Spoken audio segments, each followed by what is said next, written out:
Hello student, welcome to my YouTube channel study time with Ravi.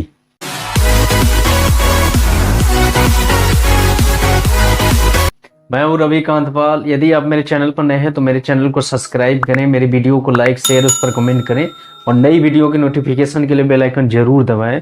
तो आइए आज एक टॉपिक लेके आया हूँ, क्लास 10th की फिजिक्स का टॉपिक है वैद्युत विभव तथा विभवांतर, electric potential and potential difference. तो आइए हम लोग जानते हैं कि वैद्युत विभव क्या होता है और वैद्युत विभवांतर क्या होता है, उसके बारे में हम लोग जानते हैं।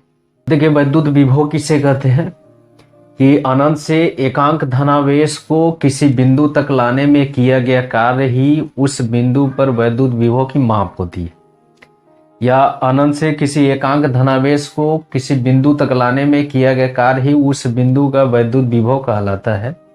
इसमें होता है कि मान लीजिए कि अनंत से कोई क्यू कूलाम आवेश है, इसको अनंत से किसी बिंदु तक लेके आ रहे हैं। मान लीजिए वह बिंदु P है, इस बिंदु तक लाने में मान लीजिए W जूल कार्य करना पड़े, तब इस बिंदु P का जो विभव होता है वो इस तरह से उसका मान ज्ञात किया जाता है। V बराबर होता है W/Q होता है, जहां W क्या है, उस Q कूलाम आवेश को अनंत से बिंदु P तक लाने में किया गया कार्य है, और Q बिंदु आवेश की मात्रा है, या बिंदु आवेश पर जो आवेश की है उसकी मात्रा है। तो किसी भी बिंदु पर जो वैद्युत विभव होता है उसका मान या उसकी माप ज्ञात करने के लिए यही फार्मूला होता है। V बराबर होता है W/Q होता है, जहां Q अनंत से किसी धन आवेश को की मात्रा है, W उस धन आवेश को उस बिंदु तक लाने में किया गया कार्य है। तो यहाँ से विभव का मात्रक निकाल सकते हैं हम लोग। विभव का मात्रक बराबर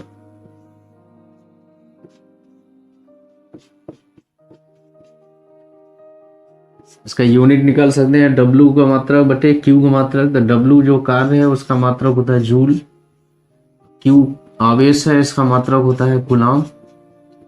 इस तरह से विभव का मात्रक होता है जूल प्रति कूलाम। इसको जूल प्रति कूलाम को वोल्ट बोला जाता है।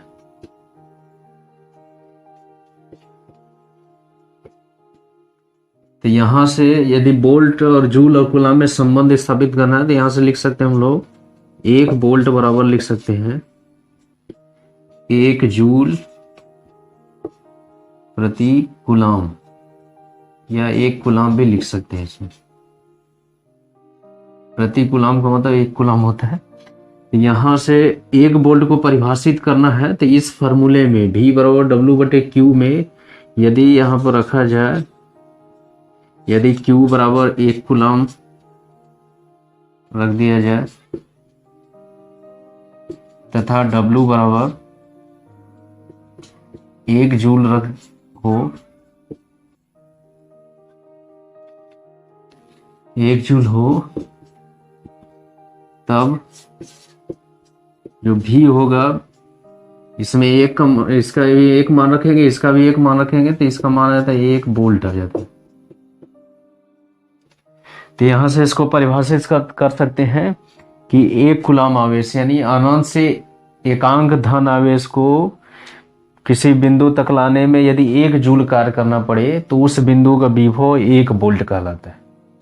तो यहां से 1 वोल्ट की परिभाषा इस प्रकार हम लोग स्पष्ट कर सकते हैं इस फार्मूले से, V बराबर W/Q से। इस प्रकार स्पष्ट हो गया कि जो वैद्युत विभव होता है वह किसी एक बिंदु से संबंधित विभव का मान होता है। अब आगे हम लोग सीखेंगे विभवांतर, पोटेंशियल डिफरेंस किसे कहते हैं, कि जब किसी परिपथ में 2 बिंदु स्थित हों, जैसे मान लीजिए A और B स्थित हैं, तो किसी आवेश को मान लीजिए Q कूलाम आवेश को एक बिंदु से दूसरे बिंदु तक लेके आ रहे हैं और किया गया कार्य W जूल होता है, तो बिंदु A और B के बीच का विभवांतर V बराबर होगा यहाँ W/Q जूल प्रति कूलाम हो जाएगा। जिस तरह से विभव की परिभाषा हुई थी उसी तरह से विभवांतर की भी परिभाषा दे सकते हैं। बस इसमें अंतर यही होगा कि परिपथ के 2 बिंदुओं के बीच आवेश को प्रवाहित कराएंगे, तब किया गया कार्य उस दोनों बिंदुओं के लिए वैद्युत विभवांतर कहलाता है।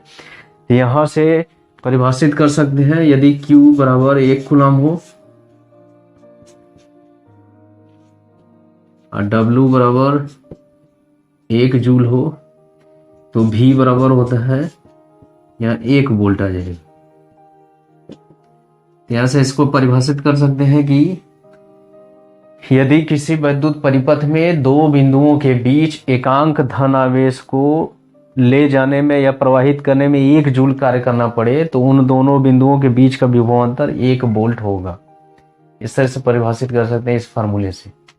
तो वैद्युत विभव और विभवांतर बस यही अंतर है कि जो वैद्युत विभव होता है किसी एक बिंदु का विभव कहलाता है और जो विभवांतर होता है परिपथ के दो बिंदुओं के बीच के वैद्युत विभवों का अंतर ही विभवांतर कहलाता है और दोनों का मात्रक एक ही होगा, वोल्ट होगा।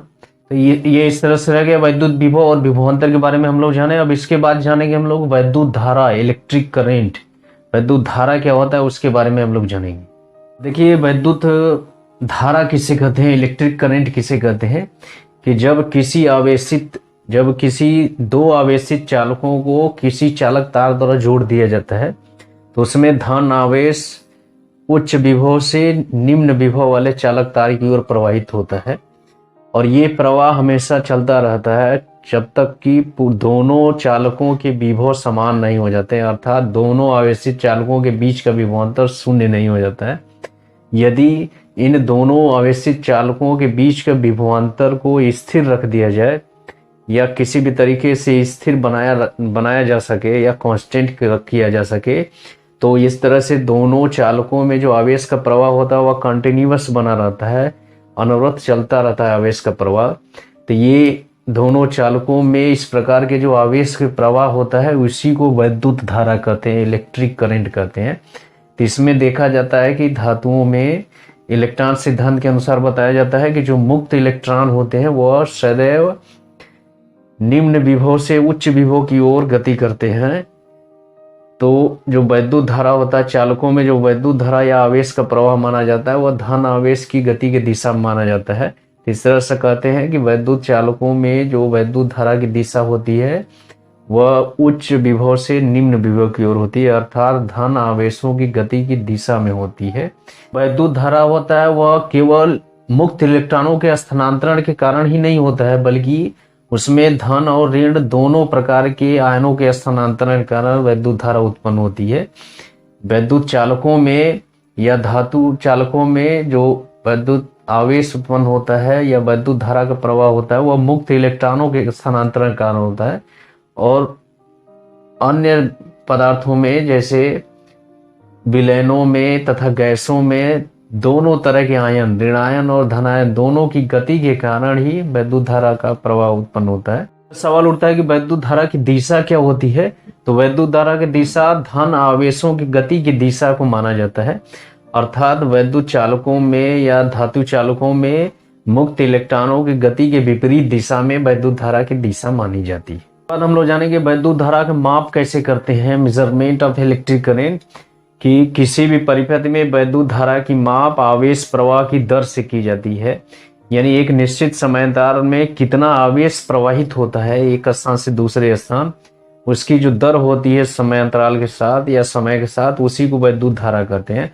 मान लीजिए कि t समयांतराल में किसी भी परिपथ में q कूलम आवेश प्रवाहित होता है तो उस वैद्युत परिपथ में प्रवाहित धारा I बराबर हो जाएगा Q/T, जहाँ I परिपथ में वैद्युत धारा की माप है, Q आवेश की मात्रा है, प्रवाहित आवेश की मात्रा, T समयांतराल यानी T सेकेंड में आवेश प्रवाहित आवेश की मात्रा Q होता है।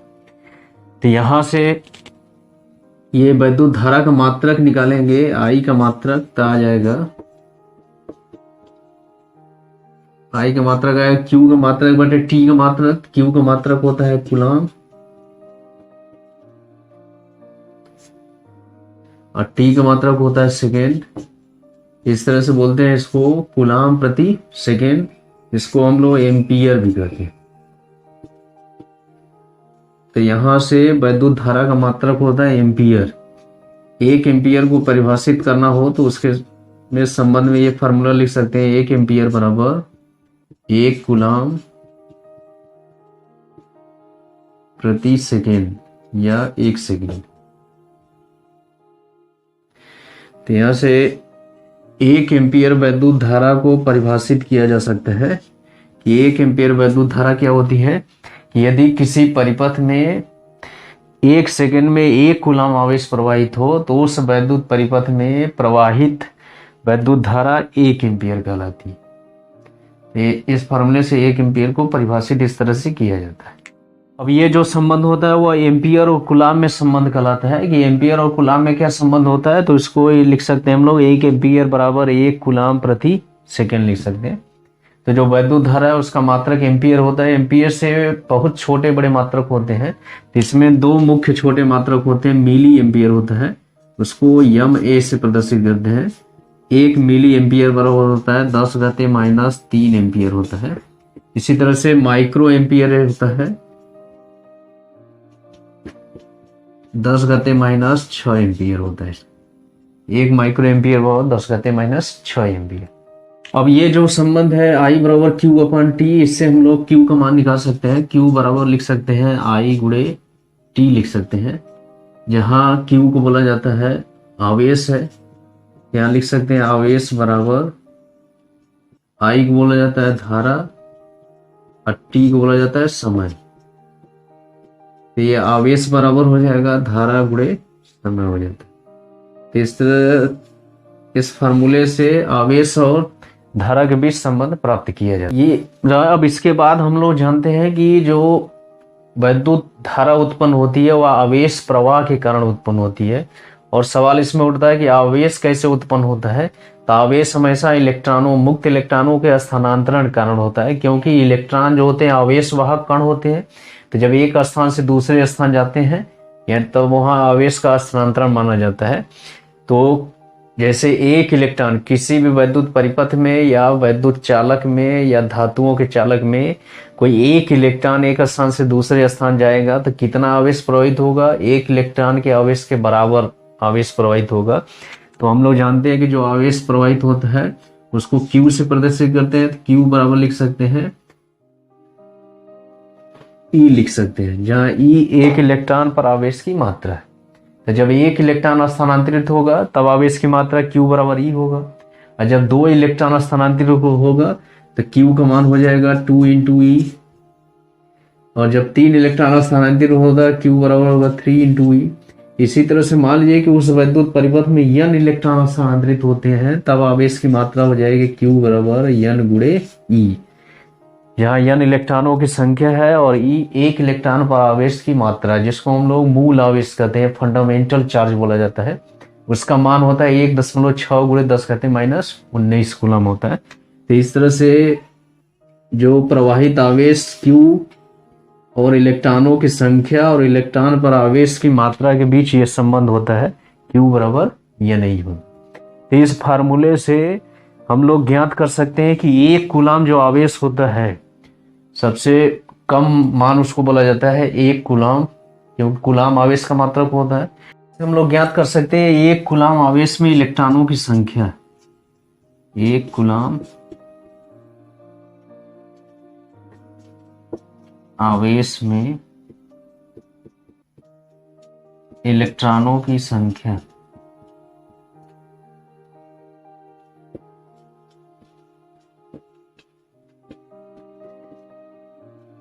इलेक्ट्रॉनों की संख्या मतलब N का मान पूछ रहा है, तो इस फार्मूले से निकाल सकते हैं। N का मान निकालना है तो Q बटे क्या हो जाएगा E, जहां Q क्या है 1 कूलम माने हैं, E क्या है 1 इलेक्ट्रॉन पर आवेश की मात्रा। यहाँ बराबर लिख सकते हैं कि 1 कूलम बटे 1 इलेक्ट्रॉन पर आवेश की मात्रा या 1 इलेक्ट्रॉन पर आवेश।